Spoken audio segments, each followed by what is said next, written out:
Alhamdulillah wassalatu wassalamu ala rasulillahi wa ba'di. Essanyu n'ebinyumo bimu ku bintu bye twagala ng'abantu. Naye ate sayidi endala osanga ng'era bigezo ebisobola okubeera nti bireeta essanyu erijjuvu oba okubeera nti bimalirawo eddala essanyu sinakindi ate okusomboola ebizibu.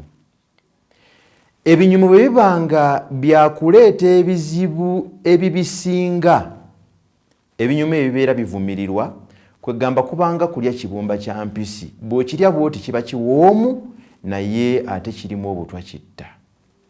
Mu ngeri endala ate ebinyumo singa bibanga byakuziyiza essanyu eribisinga era bisigala bivumirirwa, kwegamba kubeeranga kulya kapito oba kulya nsigo.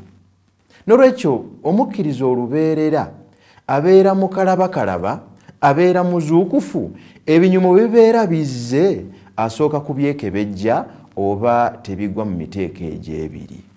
Oluusi ebinyumo ebimu tubyerekereza olw'okwetangira akabi akabivaamu eitha kuno ku nsi oba ku nkomerero oba ku nsi ne ku nkomerero.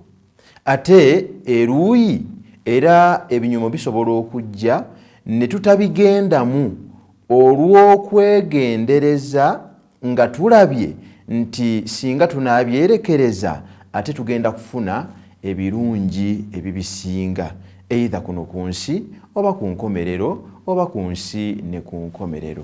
Beera muzuukufu, ebinyumo tebikuguumaaza eitha ne bireeta ebizibu oba ne bikusubya ebibisinga. Assalamu alaikum.